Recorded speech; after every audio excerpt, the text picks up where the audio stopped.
It's August the 11th, and it's about time I did another walkabout of my Paradise Pond property and gardens. It's been about a month, and there's been some changes that I want to show and document. This is for my own personal record, but if you want to come along, I'm pleased that you are. A friend gave me an oak tree and a trumpet vine, and so I got my brother to plant the oak tree. And this is the spot he chose for it. It's just a tiny little thing. But it'll be nice. It's kind of like at the entrance of our place. See, someday you'll get to drive down the driveway and then look and find a beautiful oak right there. So I think that's a pretty nice spot. We've been having smoke lately, but certainly not as bad as other parts of British Columbia, so I can't complain too badly. And that's kind of par for the course in British Columbia during the summer. We get lots of forest fires, but none around here too close. My little herb garden and onion patch. And oh, I see some mycelium. That's neat. I actually got it weeded mostly. Well, not up there. I gave my strawberry plants away that were up there, so now I don't have to deal with deer so much. The ponds have dried up now, but that's to be expected this time of year. So let's go into my most favorite spot. You'll have to excuse the mess because it is a work in progress, but I just have to show off my sweet peas. First time growing sweet peas and I'm hooked. That will be a staple in my garden forever now. These are called Canada Day and they're just perfect, red and white. And then the grapes are growing, well, the grape vines, grape cuttings. There's no grapes yet, but they're looking very healthy. Here's the trumpet vine she gave me. Should I plant it or not? I'm kind of leery to plant it. I've been sifting dirt as usual, and so this bed is getting filled up. As you can see, I've been putting my mushroom logs in there, so I've been making great progress with getting the garden bigger. But that's gonna break down someday and just be incredible soil. So my brother has been hauling these big logs for me from all around our property and placing them in there, which is gonna make room for more mushroom logs this year. So stay tuned for when I inoculate some more logs. So when my brother planted the oak, he cut down some red osier dogwood to make way for it, and I made them chip up the branches. So now I have mulch around my trees, or most of my trees. The tomatoes are doing great. Lots of beautiful tomatoes in our future. So many plants of them. Oh, and I planted seedlings. I transplanted seedlings into this new bed. So I've got celosia, China asters, baby breath, and then I direct seeded some zinnias and sunflowers. I wanted to line my garden pathway with perennials. So I've got rudbeckia, sedum, foxglove, roses, delphinium, monarda in this part. Anyways, that's all pretty new. This poor echinacea is overshadowed by this fig tree, so needless to say I'm going to have to transplant it this fall, but at least it is still putting on a bloom. That's surprising because it's pretty much in the shade mostly, except for the morning sun, as you can see. The figs still keep coming, but I have yet to eat one. I don't know at what point it's safe to eat or if they're just ornamental, so I'm still experimenting with this fig tree, but I do love it. I just wish I hadn't planted it so close to my cherry tree. Ooh, it's quite a food forest for sure. The iris that I divided is doing good, it's growing. And I have some zinnias that I've done a second sowing on. I just think the campanula reflection in my bird bath is so special. And it's just a perfect size of plant. The daylilies are in their prime, and I've got cosmos growing. First time growing it, still no blossoms. Zucchini's doing okay. I have lavender planted around the base of my sour cherry. And look, my brother actually discovered this. I just have to show this off.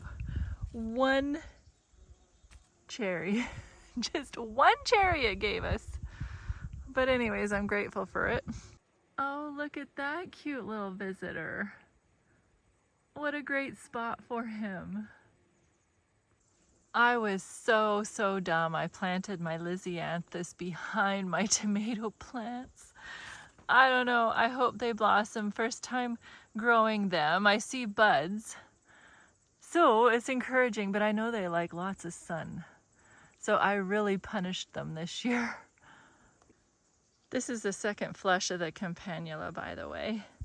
Now, when my friend came over that gave me the oak tree, she told me that this plant is obnoxious at her place. It just spreads and they can't keep it out. And I see that it's in my peony, so I am furiously trying to get it out of here. It's some kind of a bell plant. So it needs to go, and that's my big project, and the roots go way down. So annoying. Okay, so I have a second sowing of zinnias over there as well. I tuck them in wherever. My dahlias are doing great. And I'm going to do another video of all my dahlia varieties. I mean, here's a sneak peek of them. Some of them. Oh, you'll see more. They're just so special and I just love them so much. I have them tucked everywhere in this garden. I got some sunflowers coming, my first time for those as well. I am absolutely sold on anemones. They keep going and going and going. It is incredible. I will be planting lots more anemones next year. What a pleasant, wonderful surprise. And they keep long in the vase as well. I just can't be more pleased. And then our celery we've been eating on, so lush and gorgeous. Got good apple crop on our espalier. I want to transplant my peony this fall as well. It's too close to the apple tree. That's the joy of gardening, is you can move things and create as you go along and figure out what's best for each plant year after year. Thankfully, they're pretty forgiving and let you move them. This is my little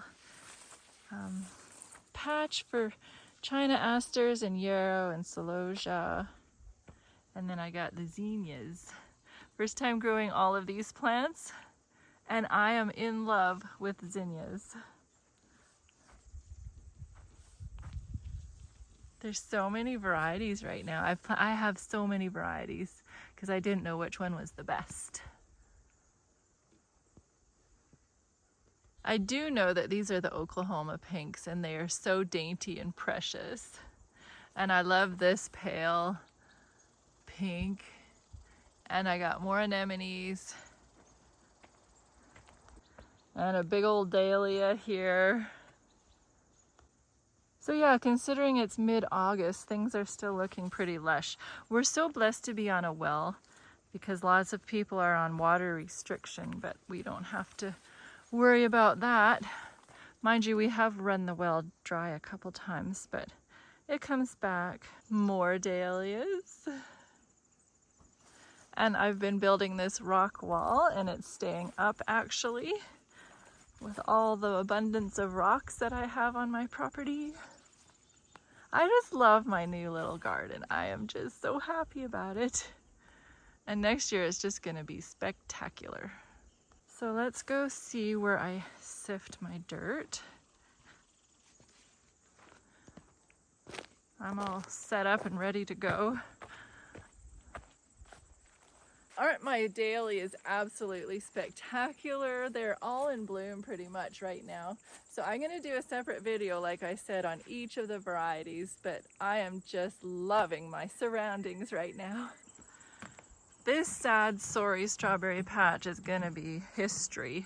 I'm gonna be planting garlic in here next year, or this fall.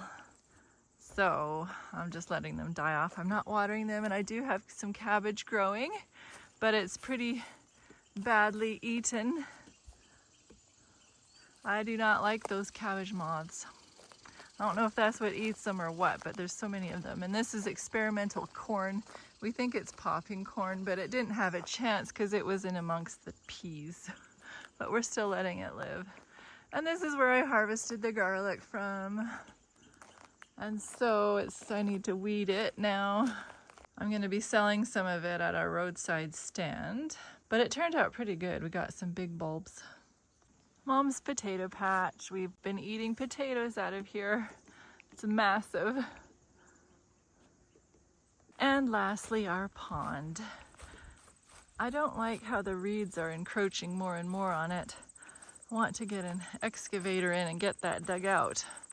But that takes money, so have to be another year. But oh, what a peaceful, beautiful place.